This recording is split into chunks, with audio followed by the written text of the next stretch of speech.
أعوذ بالله من الشيطان الرجيم. بسم الله الرحمن الرحيم. فتلقى آدم من ربه كلمات فتاب عليه إنه هو التواب الرحيم.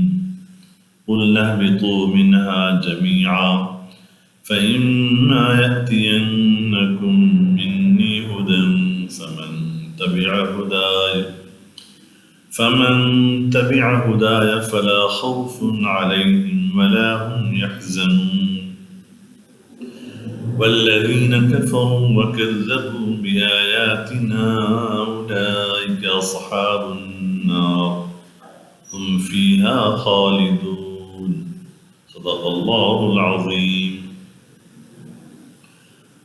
پھر آدم نے اپنے رب سے چند کلمات سیکھ لیے. پھر اللہ تعالی رحمت کے ساتھ ان کی طرف متوجہ ہوئے. بے شک اللہ تبارک و تعالی بہت زیادہ توبہ قبول کرنے والے ہیں، بے حد مہربان ہیں. ہم نے کہا تم سب کے سب یہاں سے اکٹھا ہو کے اتر جاؤ. پھر جب تمہارے پاس میری طرف سے کوئی ہدایت آئے تو جو شخص میری ہدایت کی اتباع کرے گا تو اس پر کوئی خوف نہیں ہوگا اور نہ ہی وہ لوگ غمگین ہوں گے. اور جن لوگوں نے کفر کیا اور ہماری آیتوں کو جھٹلایا، یہی وہ لوگ ہیں جو جہنم والے ہیں، وہ جہنم میں ہمیشہ ہمیش رہیں گے. سورہ بقرہ کی 3 آیتیں آپ کے سامنے تلاوت کی گئی ہیں. آیت نمبر 37، 38 اور 39، 37، 38، 39. اس سے قبل درس میں آپ کے سامنے سیدنا آدم علیہ السلام اور حضرت حوا علیہ السلام سے متعلق جو حالات جنت میں پیش آئے وہ تفصیل سے بیان کیے گئے. ایک بات اس موقع پہ اور آنی تھی، آج آپ کے سامنے پیش کی جاتی ہے. وہ یہ ہے، ہم تمام امت مسلمہ کا یہ متفقہ عقیدہ ہے کہ اللہ تعالیٰ نے تمام نبیوں کو معصوم بنایا ہے. حضرات انبیاء کرام گناہوں سے معصوم ہیں، محفوظ ہیں. عصمت انبیاء کا عقیدہ. اللہ تعالیٰ تمام نبیوں کو خطاؤں سے، گناہوں سے محفوظ فرماتے ہیں. یہاں حضرت آدم سے جو لفظش کا واقعہ پیش آیا جنت میں کہ جس پھل کے کھانے سے منع کیا تھا اس پھل کو کھا لیا، اس پر اللہ تعالیٰ نے ناراضگی ظاہر فرمائی. اس کی کئی توجیحات بیان کی گئی ہیں. پہلی توجیہ یہ کہ حضرت آدم علیہ السلام سے جو خطا ہوئی ہے یا بھول چوک ہوئی ہے، وہ اس بنیاد پر نہیں کہ آپ نے جان بوجھ کر اللہ تعالیٰ کے حکم کی خلاف ورزی فرمائی، بلکہ یہاں کئی باتیں سامنے آئیں. ایک بات یہ کہ اللہ تعالیٰ نے جس درخت پر اشارہ کر کے فرمایا تھا کلوا منہا رغدا حیث شئتما ولا تقربا هذه الشجرة فتکونا من الظالمین، کہ آپ دونوں جنت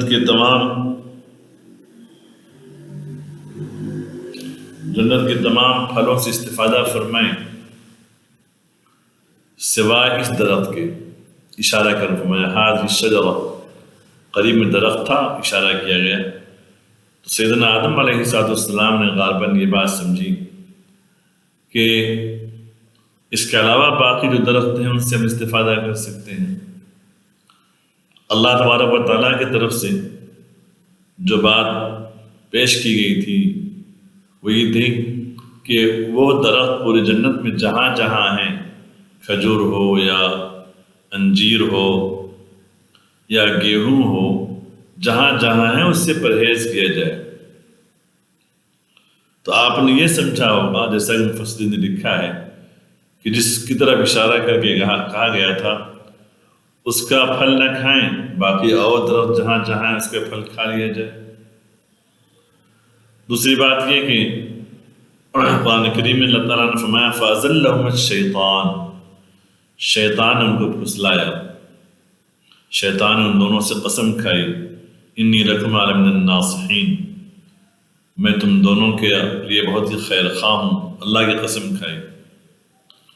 یہ جگہ فرمایا سورۃ طٰہٰ میں هل أدلكم على شجرة الخلد وملك لا يبلى، شیطان نے کسی ذریعے سے ان کے قریب پہنچ کر دل میں بات ڈالی یا وسوسہ ڈالا کہ کیا میں آپ دونوں کی رہنمائی نہ کروں ایک ایسے درخت کی طرف جس کو کھا کے آپ ہمیشہ رہیں گے یہاں پہ۔ هل أدلكم على شجرة الخلد وملك لا يبلى، اور اس پھل کے کھانے سے آپ کو ایک ایسا ملک نصیب ہوگا یا ایسا اقتدار نصیب ہوگا جس کو زوال نہیں ہے۔ تو یہ غلط فہمی ہوئی ہے۔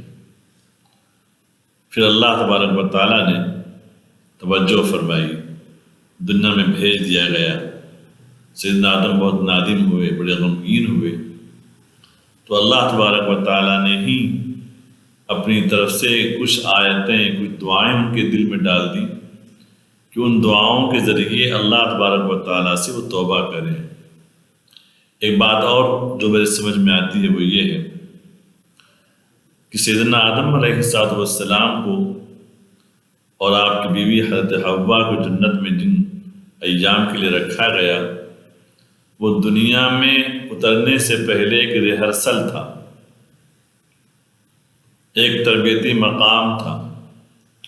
اصلاً تو آپ کو دنیا میں آنا ہے، جیسا کہ اللہ تعالیٰ نے فرشتوں سے فرمایا تھا وَإِذْ قَالَ رَبُّكَ لِلْمَلَائِكَةِ إِنِّي جَاعِلٌ فِي الْأَرْضِ خَلِيفَةً، کہ میں روئے زمین میں ایک ایسی مخلوق پیدا کرنا چاہتا ہوں جو میری خلیفہ ہوگی، میرے احکام دنیا میں نافذ کرے گی، وہ مخلوق بنی نوع انسان۔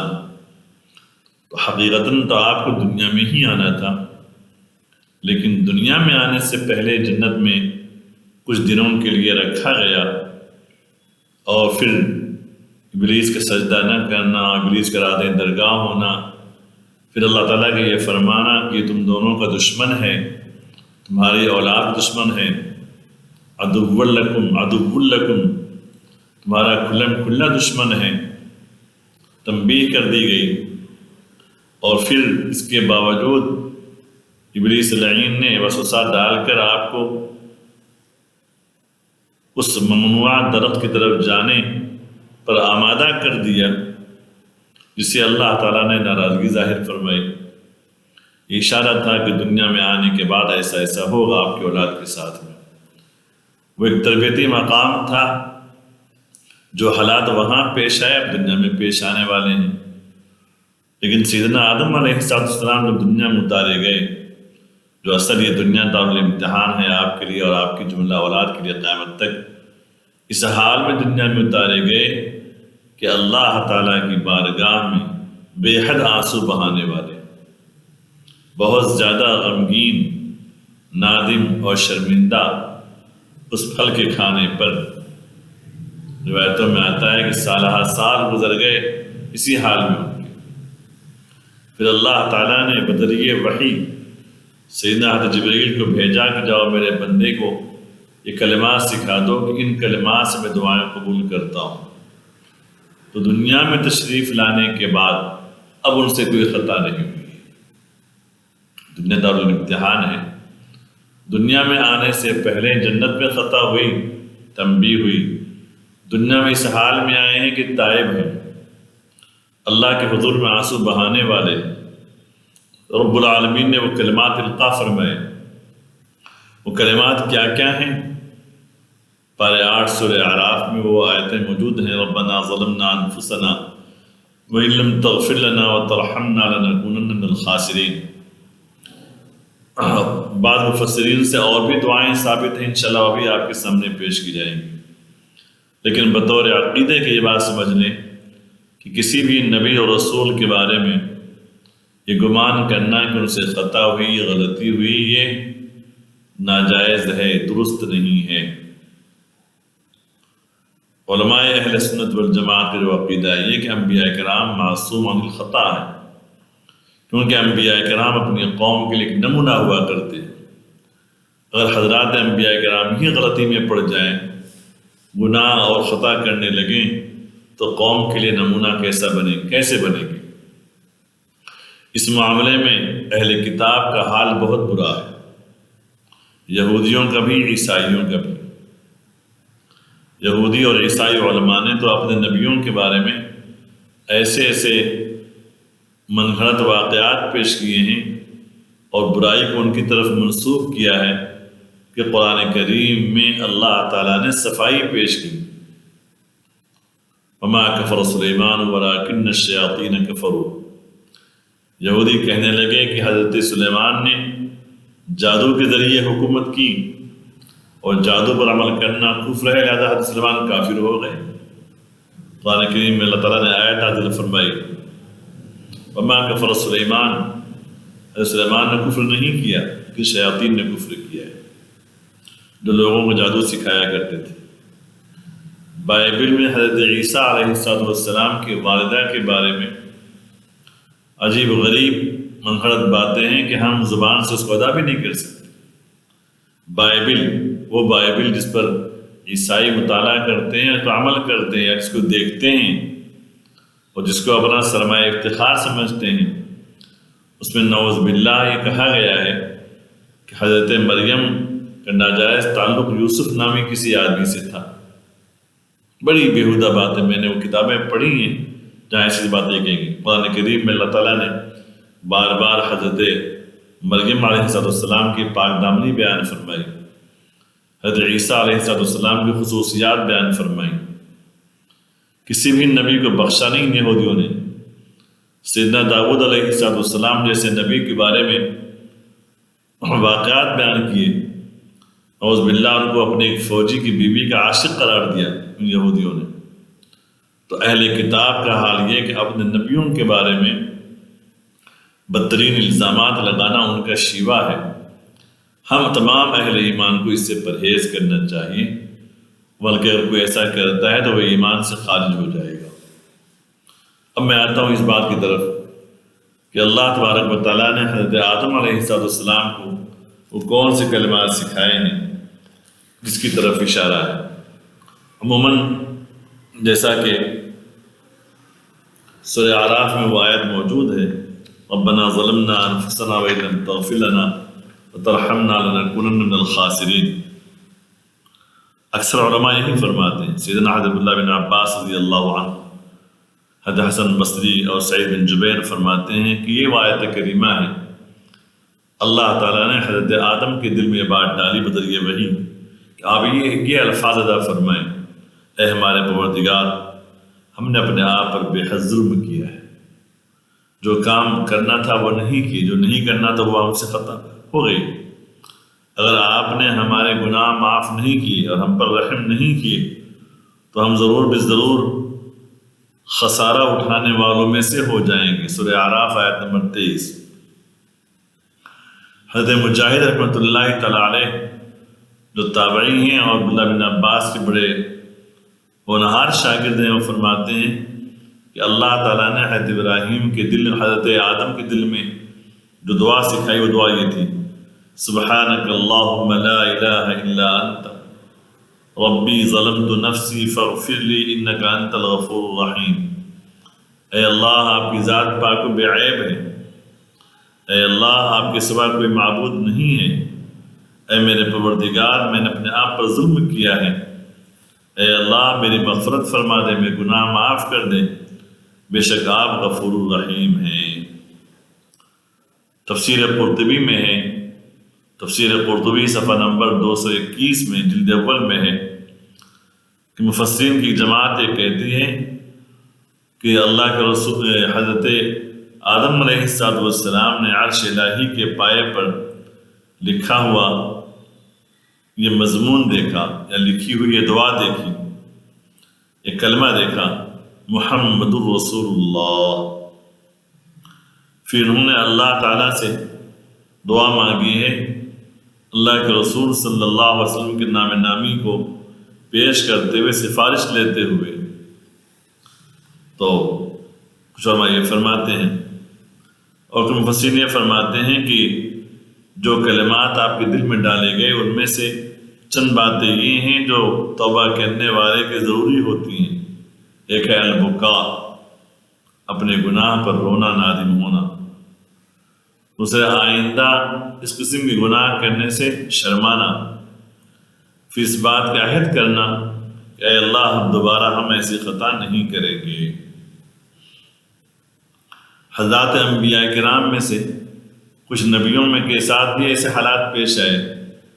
حضرت موسیٰ علیہ السلام جب ابھی نبوت اور رسالت کے مقام پر فائز نہیں ہوئے تھے، باہر سے تشریف لائے اپنے آبائی شہر میں جہاں فرعون رہتا تھا۔ جب دیکھا کہ دو آدمی آپس میں لڑ جھگڑ رہے، ایک ان کے خاندان کا ہے اور ایک فرعون کے خاندان کا ہے، تو اسرائیلی نے حضرت موسیٰ علیہ السلام سے مدد مانگی، دیکھو کہ فرعون کے خاندان کا آدمی مجھ پر زیادتی کر رہا ہے۔ حضرت موسیٰ نے دیکھا کہ واقعی یقیناً وہ زیادتی کر رہا ہے، تو آپ نے اس کو تنبیہ کے لیے ایک ہاتھ یا ایک تھپڑ مارا، ایک غصہ مارا، جس کی بنیاد پر اس کی موت آ گئی۔ اس وقت حضرت موسیٰ نے فرمایا، تم کبھی 40 سال کی عمر پر نہیں پہنچے، نبوت تو ملی ہے مدین سے واپسی میں آپ کو، رب انی ظلمت نفسی فاغفر لی، اے اللہ یہ عمل بغیر ارادے کے مجھ سے ہوا ہے، میں نے تنبیہ کرنے کے لیے مارا تھا، اس کو موت آ گئی، اے میرے اللہ میں نے اپنے آپ پر ظلم کیا ہے، لہذا مجھے معاف فرما دے۔ حضرت یونس علیہ السلام جب مچھلی کے پیٹ میں گئے ہیں تو اس وقت اللہ تعالیٰ نے آپ کے دل میں یہ بات ڈالی تھی کہ یہ دعا پڑھیں، لا الہ الا انت سبحانک انی کنت من الظالمین، اے اللہ آپ کے سوا کوئی معبود نہیں ہے، آپ کی ذات پاک و بے عیب ہے، میں قصورواروں میں سے ہوں۔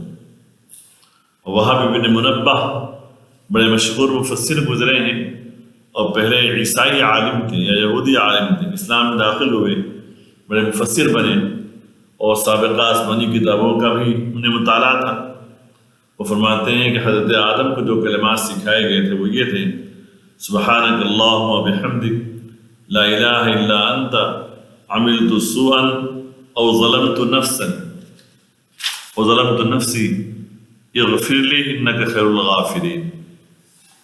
بعض روایتوں میں دعا آئی ہے، سبحانک اللہم و بحمدک لا الہ الا انت عملت سوءا وظلمت نفسی فتب علی۔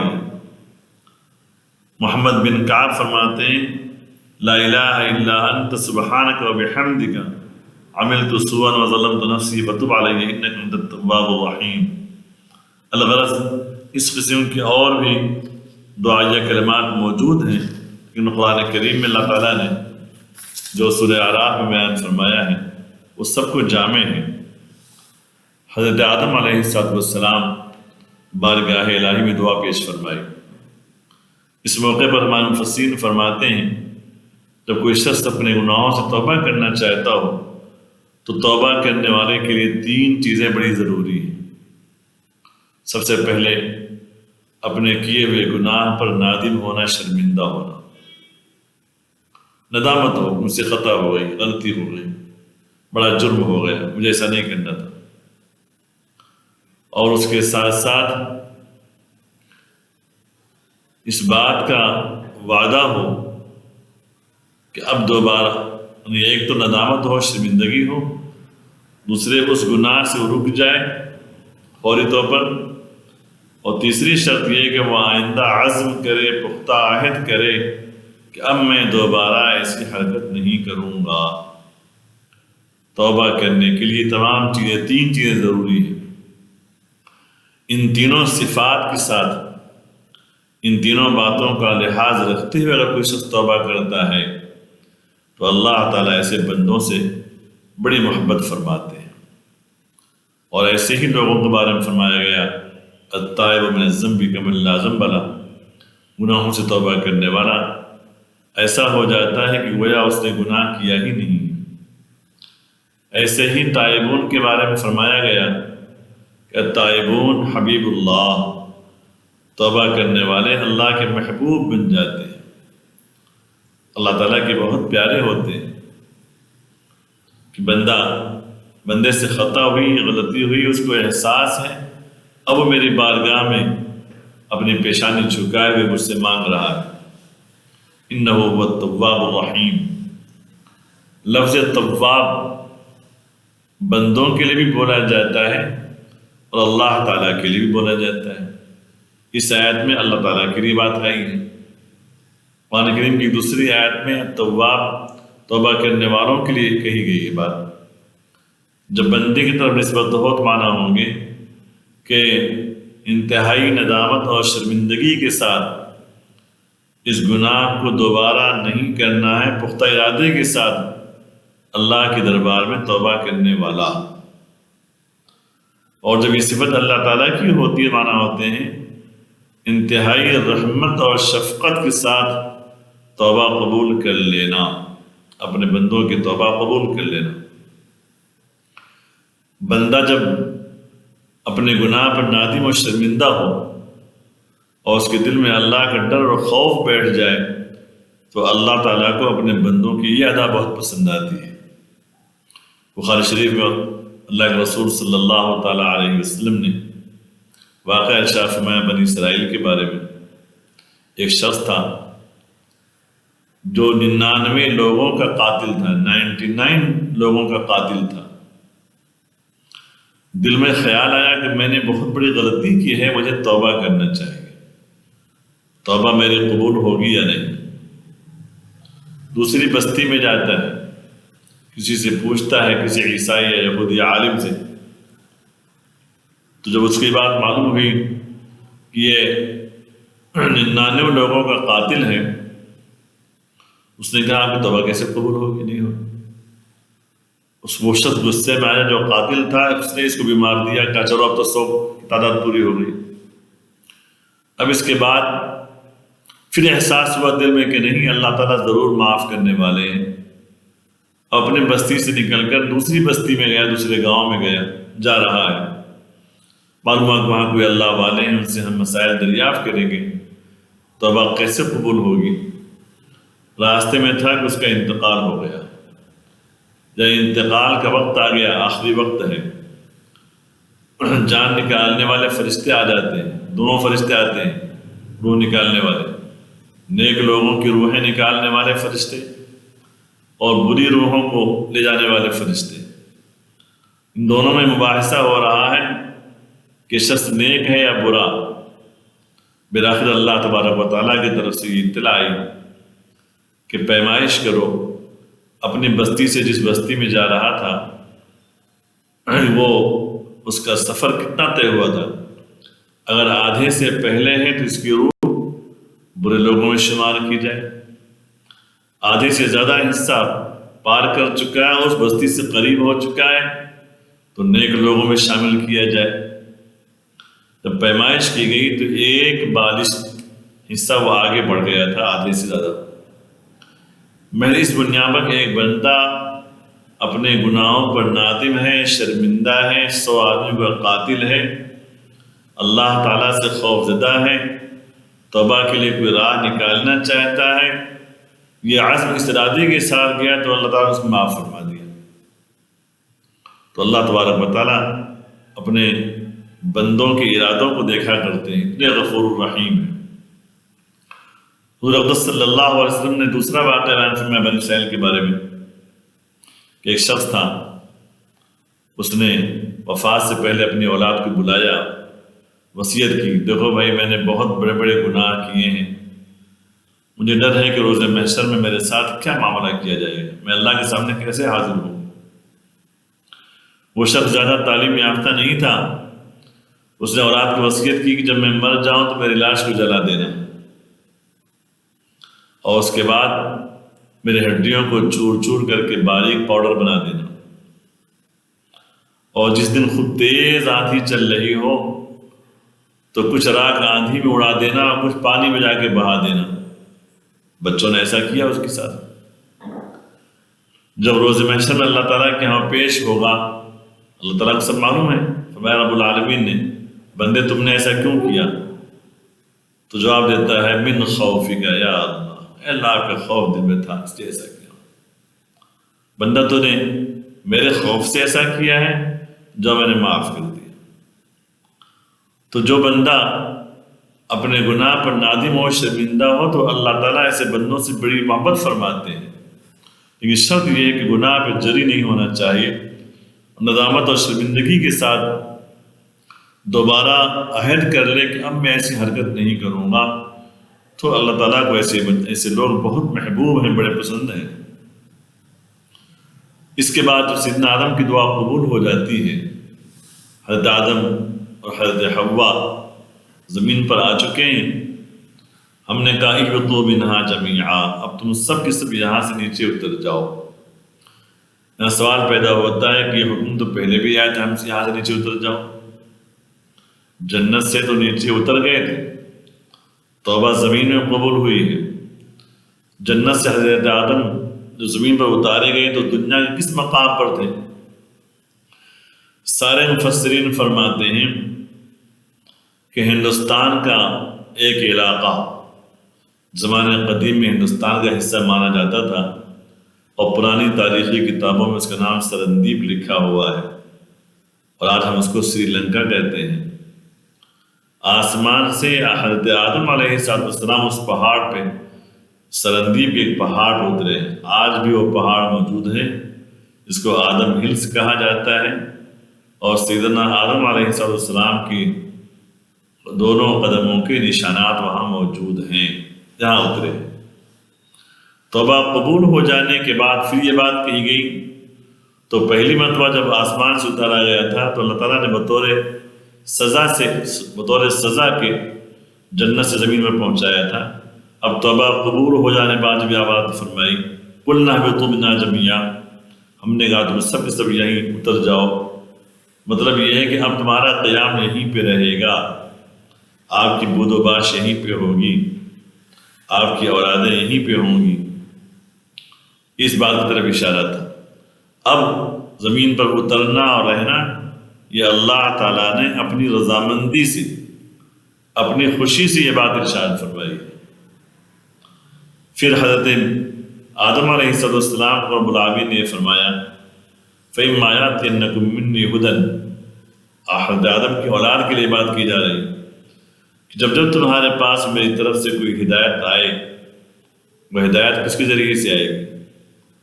حضرات انبیاء کرام تشریف لائیں گے، آسمانی کتاب ہدایت آئے گی، یا حضرات انبیاء کرام پر ایمان لانے والے جو داعی ہوں گے، مبلغ ہوں گے، وہ تو آپ کے اولاد کی ذمہ داری ہوگی فمن تبع ہدایا، جو شخص میرے ہدایت کی اتباع کرے گا اس پر کوئی خوف نہیں ہوگا اور غمگین نہیں ہوں گے، جیسا کہ تیسرے پارے سورہ آل عمران کے پارے 3 کے آخری رکوع سے پہلے فرمایا وَإِذْ أَخَذَ اللَّهُ مِيثَاقَ النَّبِيِّينَ لَمَا آتَيْتُكُم مِّن كِتَابٍ وَحِكْمَةٍ ثُمَّ جَاءَكُمْ رَسُولٌ مُصَدِّقٌ لِّمَا مَعَكُمْ، اللہ تعالیٰ نے تمام نبیوں سے اس بات پہ عہد لیا اور حضرات انبیاء کرام کے ذریعے ان کی امتوں سے یہ عہد لیا گیا جب تمہارے پاس کوئی کتاب آئے، حکمت کی باتیں، احکام کی باتیں آئیں، کوئی رسول تشریف لائیں، ایسے رسول جن کو اللہ نے بھیجا ہے جو سابقہ آسمانی کتابوں کی تصدیق کرنے والے ہوں گے، تو تم ضرور ان پر ایمان لانا اور ان کی بھرپور مدد کرنا۔ اس معاہدے میں اشارہ تھا نبی آخر الزمان کی طرف بھی، اور یہ کہ ہر نبی کے بعد جو نبی آئیں گے ان پر ایمان لائیں۔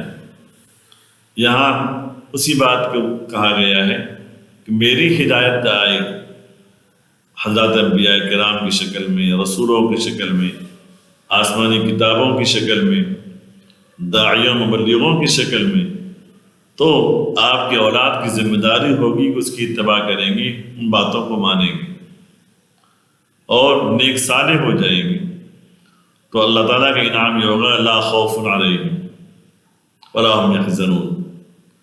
خوف لفظ عام ہے ہماری اردو زبان میں، عربی زبان میں خوف اسے کہا جاتا ہے کہ آئندہ کوئی واقعہ پیش آنے والا ہو، تکلیف دہ کوئی مصیبت آنے والی ہو، اس مصیبت کا اندیشہ، جیسا کسی علاقے میں فسادات ہو رہے ہوں، گھر لوٹ لیے جاتے ہوں، ہمیشہ دھڑکا لگا رہتا ہے کہ آئندہ کیا ہوگا، بیچارہ گھر میں آ جائے، قتل کر دے، مار پیٹ کرے، تو مستقبل میں آنے والے خطرات کا ڈر، اسے خوف کہتے ہیں۔ اور حزن کہتے ہیں ماضی میں، گزرے ہوئے زمانے میں، پاسٹ میں کوئی تکلیف دہ واقعہ پیش آیا ہو اور اس میں کوئی مصیبت آئی ہو، کوئی چیز فوت ہو گئی ہو، تو اس پر غم کیا جائے۔ تو خوف کا تعلق مستقبل اور فیوچر کے آنے والے خطرات کے بارے میں فکر مند ہونے کو کہا جاتا ہے، اور حزن و ملال کہا جاتا ہے گزرے ہوئے زمانے میں جو تکلیفیں پیش آئی ہوں اس پر غمگین ہونا۔ تو اللہ کے جو نیک و صالح بندے ہوتے ہیں، جو اپنے تمام امور اللہ کے سپرد کر دیتے ہیں، اللہ کے فیصلوں پہ راضی برضا ہوتے ہیں، اے اللہ آپ میرے اس حال میں رکھیں، ہم اس پر راضی اور خوش ہیں، یہ تقوی کا سب سے اونچا معیار ہے۔ بندہ اپنے آپ کو تقدیر کے حوالے کر دے، اللہ تعالیٰ کے فیصلوں کے اوپر اپنے آپ کو قربان کر دے، اے اللہ جو ہوگا آپ کی طرف سے ہوگا، آپ کے فیصلے پہ میں راضی ہوں، تو اسے کوئی خوف نہیں ہوگا اور کوئی کبھی غمگین نہیں ہوگا۔ جیسے فرمایا 11ویں پارے میں، الا ان اولیاء اللہ لا خوف علیہم ولا هم یحزنون، آگاہ ہو جاؤ بے شک اللہ کے نیک صالح بندے، اولیاء اللہ، ان پر کوئی خوف ہوتا ہے نہ وہ غمگین ہوتے ہیں، کبھی وہ اس بات سے خوف نہیں کرتے کہ آئندہ کیا ہوگا۔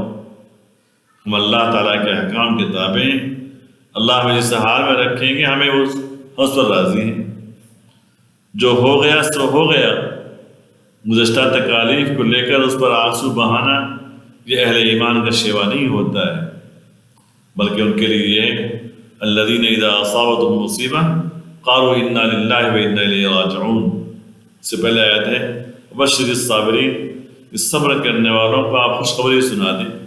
اور صبر کرنے والے کیا ہیں، کون ہیں؟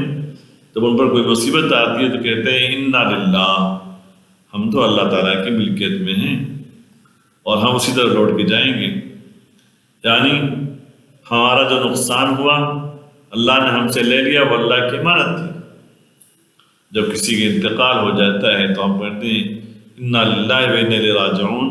بڑا اہم پیغام ہے، اللہ نے جس بندے کو اٹھایا ہے وہ اللہ کی امانت تھی، اور جب تک یہ امانت ہمارے پاس رکھنا منظور تھا رکھا، پھر لے لیا، لہذا اب غم اور فکر کی کوئی بات نہیں ہے۔ تو اللہ اس کے رسول کے احکام کی اتباع میں اللہ پاک اپنے بندوں کو جو مزاج بناتے ہیں کہ اللہ کے فیصلے پر راضی ہونا، یہ مومن کی بڑی عمدہ صفت ہے، اور یہ ایسی صفت ہے کہ مومن ہمیشہ اس بات سے بے فکر ہو جاتا ہے جو میں اللہ کا ہو گیا تو اللہ میرا ہو گیا، من کان للہ کان اللہ لہ۔